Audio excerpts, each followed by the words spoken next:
大家晚安，这里全球现场，我们先带你来关注到，在这几个月，大家都很担心，到底太空人们什么时候可以回到地球，回到他们的家呢？这是波音的星际客机最近似乎又出现了新的麻烦，因为现在就被困在国际太空站的美国太空人魏勒摩尔，最近就向休斯顿太空中心回报说，持续听到他们的星际客机出现了一些奇怪的声响。这是61岁的太空人魏勒摩尔的回报说，最近持续有听到敲门的声音，但问题是在太空站怎么会有敲门的声音呢？从连接国际太空站的星际客机传来，由于这个星际客机上头只有搭载了2名太空人，没有其他的生物，也没有其他的人。为了要证明自己他不是幻听，甚至威勒摩尔还说把听筒放在喇叭上头。而休斯顿的太空中心的人员也证实真的有听到奇怪的声响。不过现在初步研判，奇怪的声响可能是因为线路接触不良所发出的噪音。而这2名太空人在今年的6月份的时候搭乘了波音的星际客机上太空，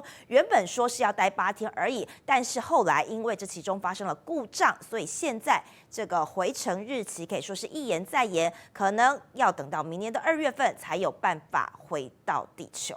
好，另外来关注到的是国际焦点，就是俄罗斯总统普丁在2号的时候访问到了蒙古国，受到了蒙古国高规格的迎接，出动了多名首长来迎接他。其实这本来是一场正规的外交访问，是没有什么问题的。但问题是在去年的3月份，国际刑事法院就是 ICC 因为乌克兰战争的部分，所以对普丁当时就发布了一个逮捕令，指控普丁对于涉嫌非法驱逐儿童，还有非法将这些孩童们从乌克兰的占领地转移到了俄罗斯。好，所以呢，对于普丁发下了这个逮捕令。不过现在看起来，普丁是完全没在怕，不为这些逮捕令，还是持续按照他原本的计划来做一些国事访问，来做一些外交上头的访问。这回访问的是蒙古国，这也是他在逮捕令生效之后，他首度访问 ICC 的成员国。但是其实根据 ICC 的一项细节的规定，嫌犯如果是踏上了他们成员国的领土的话，那是有义务也必须要拘留的。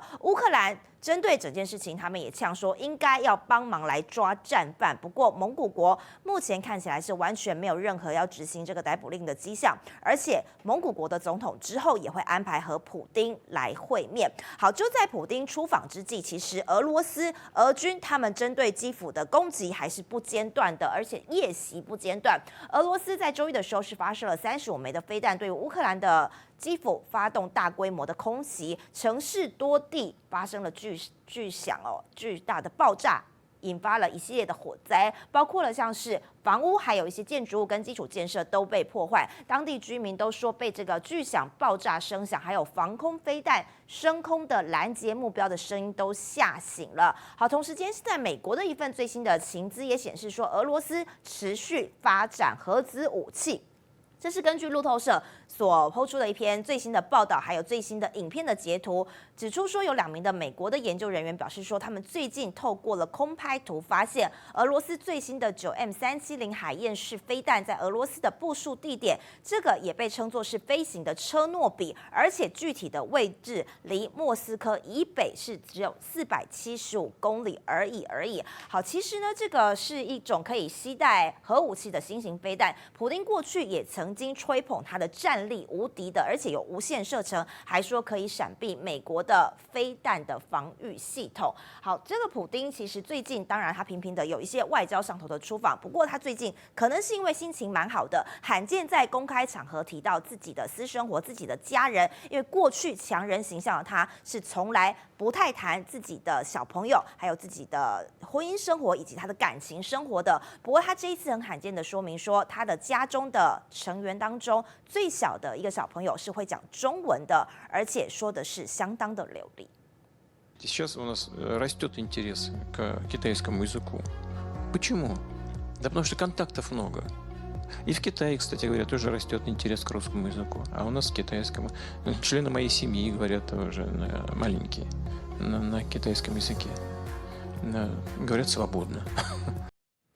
好，看完了俄乌战争的部分，现在来看到的是中东的战事哦。以色列有6名人质惨遭哈马斯枪杀，引爆了以色列人的怒火。一连2天，这个周末至少有50万人罢工上街抗议，这是开战以来的最大规模。这场抗议也导致了特拉维夫的国际机场一度暂停起降，有大量的航班延误。而现在总理纳坦雅胡面对外界的批评，他完全不妥协，他说他要打到最后一刻。而现在美国白宫预计在这一周会提出最终版的以哈停火协议。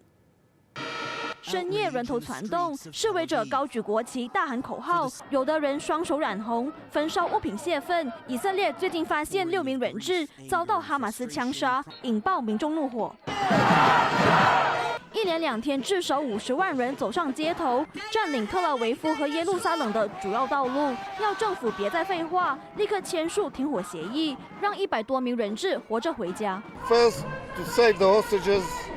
and second, to save the state of Israel. 以色列总工会展开战争以来最大规模的罢工行动，造成特拉维夫国际机场周一上午一度暂停飞机起降2个小时，大量航班延误，公车和铁路列车停驶，连学校也被迫提早关闭。罹难者家属举办告别式，大批人潮沿路相送。其中1名以色列裔美国男子高保波林，他的父母2周前才在美国民主党全代会演讲，希望促成人质释放，但没想到儿子却惨遭毒手，让父母悲痛欲绝。Okay, sweet boy, go now on your journey. I hope it's as good as the trips you dreamed about, because finally, my sweet boy, finally, you're free. 以色列总理纳塔雅胡面对千夫所指，向人质家属道歉，但他依然不妥协，坚持要打到最后一刻。I would define the end of the war in Gaza.When Hamas no longer rules Gaza. 美国总统拜登向媒体表示，纳塔雅胡在捍卫人质方面做得不够多。白宫国安顾问苏利文则预测，本周将提出最终版的以哈停火协议，尽快救出100多名人质。记者吴江综合报道。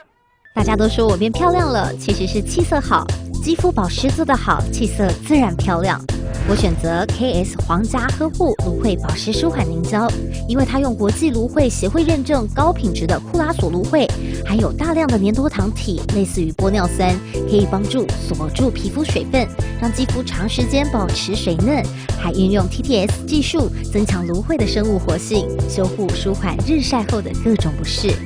KS 皇家呵护芦荟保湿舒缓凝胶，帮助您随时拥有水润肌、好气色。呵护您，呵护全家人，专属你的 KS Royal Care。